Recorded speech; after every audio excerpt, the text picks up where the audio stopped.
자, 첫 번째 보세요. 핵심 정리 볼게요. 세속적 가치를 멀리하고 자연을 벗삼아 풍류를 즐기는 사람이 화자고요.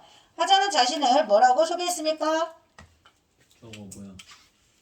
이거 외워도 일주일 지나면 풍월주인, 풍월주인, 자부심. 자연에서 즐거운 삶을 누리고 있는 화자가 자신의 삶을 사람들에게 풍월주인이라고 화자를 소개하고 있습니다. 자연을 즐기는 자신의 모습, 자부심이 있다고 그랬어요. 왜냐하면 천지간에 남자 몸이 나 같은 사람 많아도 지락을 아는 사람은 나밖에 없다고 그랬어. 지락이 뭐야? 지락이 뭐야? 지극한 즐거움. 자연에서 느끼는 지극한 즐거움을 아는 사람은 나밖에 없다. 자, 자연에 묻혀서는 즐거움을 안빈낙도라고 한다고 했고, 살림에 묻혀 지내는 지락, 살림에 묻혀 사는 지락을 나만 안다. 자부심도 있다 그랬어요. 그다음 본사에서는요, 아름다운 봄 경치를 묘사하고 있습니다. 봄 경치를 나타내는 자연물 1, 2, 3을 말해보세요. 봄 경치를 나타내는 게 봄 경치를 나타내는 자연물 1, 2, 3. 본사 1이잖아. 수박꽃, 살구꽃, 도화, 행화, 도화 해가지고 녹양방초, 세 가지를 새우. 본문 보고 하세요. 원래는 상춘곡 본문 다 외우게 했는데 빈칸 채우기로 대신했잖아요. 푸른 버드나무. 말이 많아. 녹양만. 말이 많아. 빨리 찾아. 하나 더 있어요. 도화, 행화, 녹양, 방초, 새우. 자, 그 다음에 산속에서 느끼는 한가로움. 다문단이죠? 아니지. 다문단이 아니라 남은단이죠? 남은단에서 한중진미. 한중진미. 한가로움 속에서 느끼는 인생의 참맛. 다른 사람은 모르고 알리 없이 호재로다. 다른 사람은 모르는데 나만. 상충곡이 잘 안 되는 사람은 현대어풀이부터 먼저 해야 된다고 했습니다. 현대어풀이가 안 되면 아무것도 안 된다. 산속에서 즐기는 한중진미, 인생의 참맛. 다른 사람은 몰라도 나는 안다. 그 다음에 산속에서 한가로운 산일이 적적한데 찾아. 산일이 적적한데 한가로움이에요. 산일이 적적한 데에서 산일, 산속에서의 하루 일과를 다해서 자세히 구체적으로 나열한 게 있습니다. 1번 답청, 2번 욕기, 3번 채산, 4번 조수. 산책하면서 잔디도 밟고 시냇가에서 목욕도 하고 채산, 나물도 캐고 조수, 낚시도 한다. 이게 적적한 하루 일과, 산속에서의 하루 일과를 구체적으로 화살표야. 산일에다가 1, 2, 3, 4번이 본사에서 말하는, 나에서 말하는 산일입니다. 화살표. 그 다음에 이웃들에게 산수구경을 권유하고 있습니다. 권유, 청유형, 가자스라, 자스라. 자스라는 청유형 종별어입니다. 가자스라, 자스라, 청유형이야. 명령형 아니야. 그 다음에 시냇가에서 풍류를 즐기고 있는 모습 찾으세요. 청양은 잔해지고. 자, 시냇가에 가보니까, 일단 시냇가에 가보니까 명사 좋은 물에 잔시어 부어들고 청류를 굽어보니 떠오나니 도회로다. 거기야. 미음 안보. 나즈마키 시를 읊조리면서 산책을 하다가 시냇가에 갔어. 명사 맑은 모래. 조훈 뜻이 뭐라 그랬죠? 깨끗하다. 좋다의 뜻은 깨끗하다의 뜻이라고 했습니다. 나 너 좋아해. 라이크는 어떻게 하라는 노래지? 좋다라고 했어요. 좋다. 좋다라는 말이 깨끗하다의 뜻으로 쓰이는 건 사라졌어. 좋다가 사라지고 지금은 뭘 쓴다고? 깨끗한을 써. 그런데 내가 너를 좋아하는 마음을 고백할 땐 좋다라고 한다고 했습니다. 그 좋다가 오늘날에 좋다, 국외음화로 바뀐 겁니다.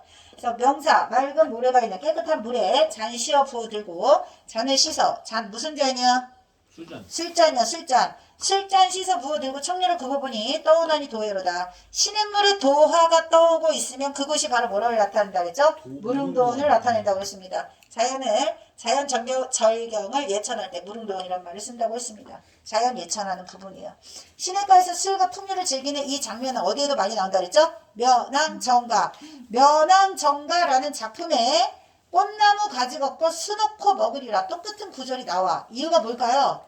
이 작품이 가사문학의 효시입니다.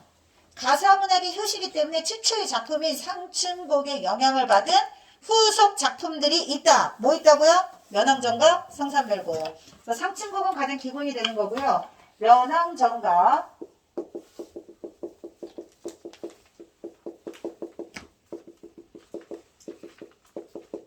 면왕정가, 성산별곡 등의 작품이 후대에 영향을 받아서 지어진다. 1학년 때는 상춘곡이 기본으로 나오고요. 학년 올라가면 성산별곡, 면왕정가 나온다. 성산별곡이 바로 나오는 학교도 있습니다. 학년 구별 없이 선생님들이 그냥 정하는 게 1, 2, 3학년 범위에 무작위로 나온다고 보시면 돼요. 자, 그 다음에 산봉우리에서 올라 본 경치를 감상했다. 산봉우리를 뭐라고 해? 본문에서 산봉우리 봉두입니다. 봉두. 봉우리 봉자, 대가리 두자. 봉우리 제일 꼭대기를 봉두라고 합니다.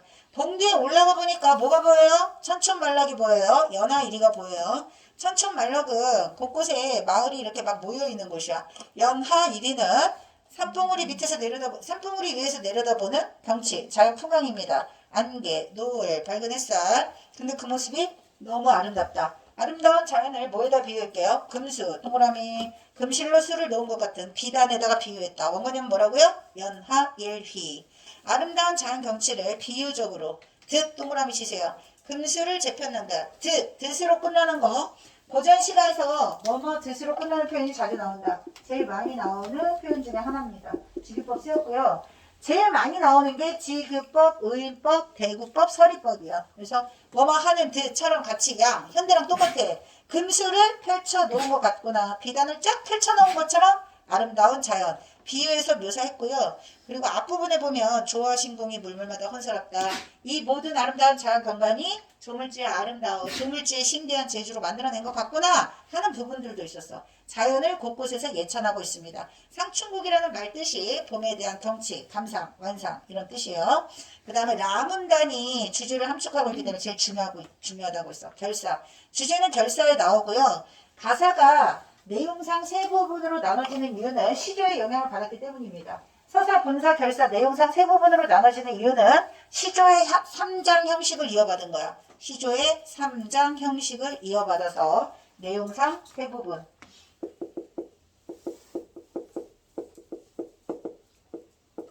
그 다음 아모타에다 동그라미 쳐. 아모타. 마지막 맨 끝에 끝나는 아무타 별 뜻 없습니다. 아무튼 아모타, 모쳐라, 아히야, 어즈버 등과 같은 시조 종장에서 자주 쓰는 표현. 종장의 첫 번째 구절에 3음절을 쓰는 표현이 마지막 부분에 나올 수 있어. 그리고 마지막 끝나는 부분에 사음보 표시해 보시면 3, 5, 4, 4의 글자 수를 사음보로 나눌 수 있습니다. 글자 수가 제일 마지막 끝나는 부분 3, 5, 4, 4, 사음보 율격을 맞춰서 쓰는 거를 정격가사라고 해요. 정격가사. 그래서 상춘곡 옆에 시험 문제 옆에 메모해 놓은 게 내신에서 자주 나오는 암기형 문제 숙지하라고 넣어준 거고요. 마지막 결사 부분에서 글쓴이가 지향하는 것과 글쓴이가 지양하는 게 있어요. 글쓴이가 지양하는 건 부기공명 날거리고 주객전도 찾아. 공명도 날거리고 부기도 날거린다. 공명과 부기가 주체인 것처럼 나왔지만 사실은 내가 주체야. 내가 공명과 부기를 꺼린다. 여기 나와 있는 공명과 부기와 같은 역할을 하는 시, 현대시 거기다 알려줬어요. 선생님 구름 알려준 거 있잖아요. 남으로 창을 내겠어. 남쪽으로 창을 내고 전원 생활에서 풍류를 즐기는 삶을 노래하는 시가 있어. 그 현대시에 나와 있는 구름, 세속적인 욕망을 나타내는 나를 꼬시는 것들, 부귀영화와 같이 연계돼서 나오는 시고요. 이거 말고도 세속적 욕망 나타내는 것도 알려줬는데 또 뭐 알려줬죠? 세속적 욕망? 구름, 잘못 말했다. 구름이 세속적 욕망 말고 다른 뜻으로 뭘로도 쓰인다고 했죠? 구름 다 나올 거야. 자, 여기서는 세속적 욕망. 그 이성기 부위.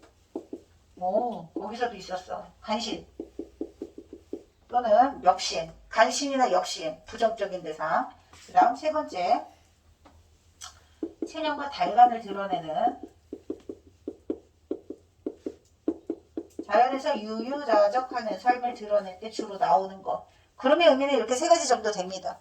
상황을 보고 구름이 어떤 의미로 쓰였는지 보시고요.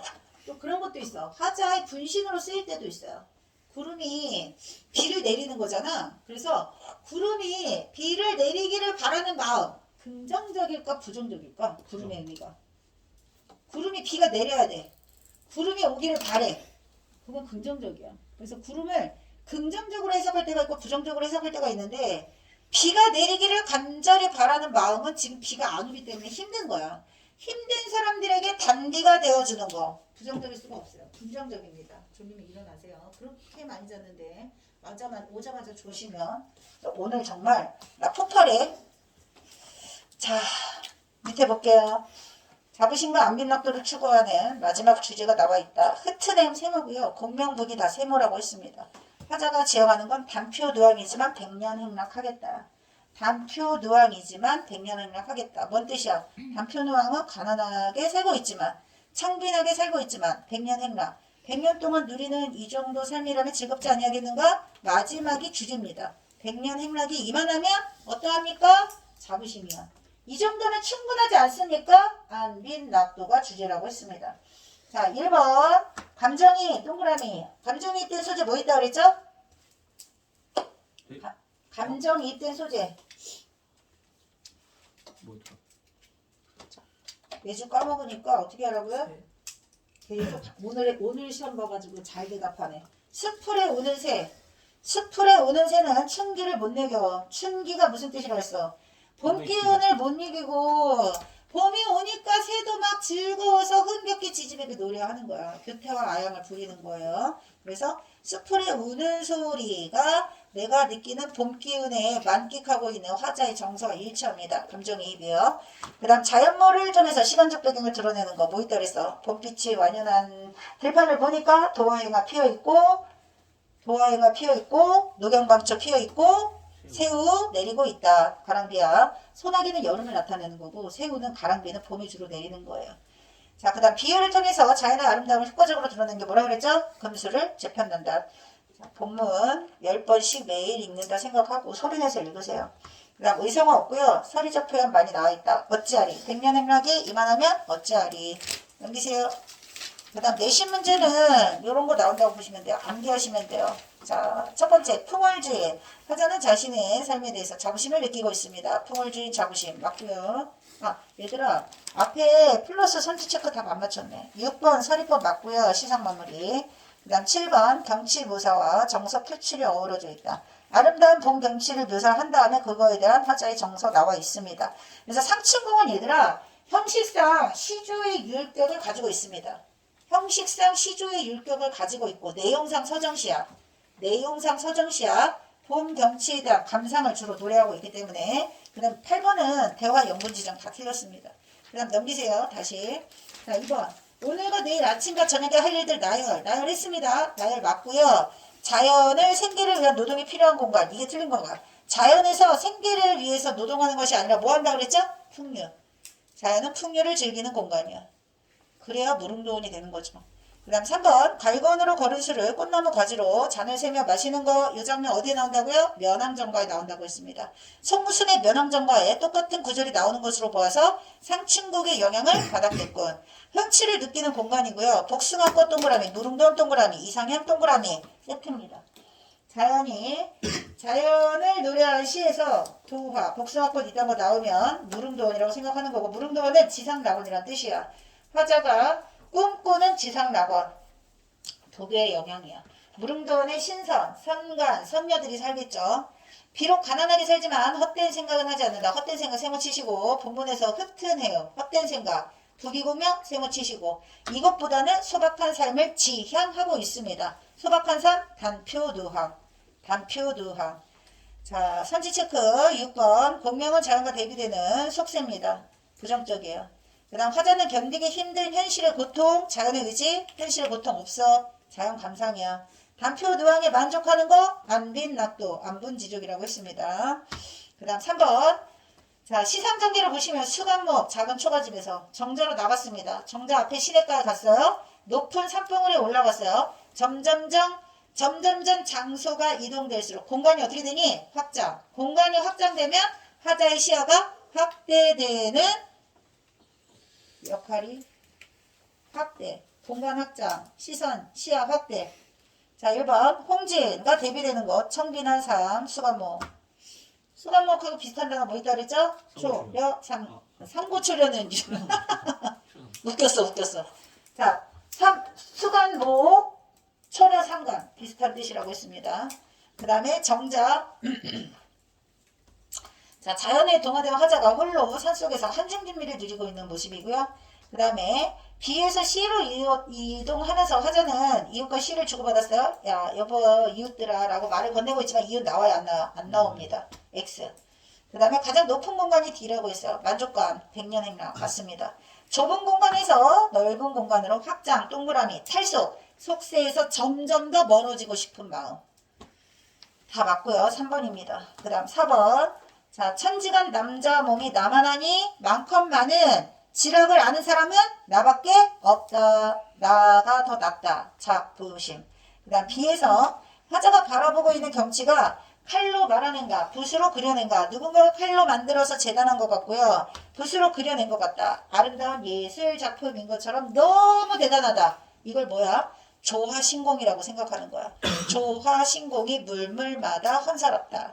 그 다음 감각적 표현이면 뭐니? 심상을 찾으라는 거겠죠? 자연과 하나 된 화자가 물화일체를 느끼고 있습니다. 청양은 전해지고 낙홍은 오세진다. 금수와 검은들을 대비 맞습니다. 아니지. 금수는 비단이야. 검은들과 대비되는 건 엊그제까지 검은들이었는데 봄빛도 유효할샤. 겨울에서 봄으로 바뀌면서 들판의 모습이 색채 대비로 보기도 합니다. 화자가 거부하고 싶은 X입니다. 그 다음 주체와 객체가 뒤바뀌어 표현되는 거 주객 전도라고 했습니다. 자 주객 전도 여기 시조 아까 자 님이 오만 학원을 이라는 사설 시조에 보면 님이 오는 줄 알고 열심히 허둥거리면서 막 다가갔는데 가보니까 알고 봤더니 주출이 3대였던 거야. 이것도 같이 연결해서 많이 나옵니다. 자 정리를 하자면 가사는 매우 깁니다. 특정 부분이 가사가 인용돼서 그 부분만 따로 시로 출제될 수도 있지만 만약에 상춘곡이 그러니까 작년 같은 경우도 매년 선생님들이 상춘곡이 가사의 기본이라서 기본 고1 1학기 과정에서 만약 고전문학을 낸다 그러면 상춘곡 그 다음 두 번째 낸다 그러면 송미인곡이에요. 그 다음 세 번째 규원가는 또 다른 유형의 가사 작품이 여류 작가는 이런 걸 썼다 하는 걸 해주려고 세 번째로 하는 겁니다. 자, 송미인곡을 보세요.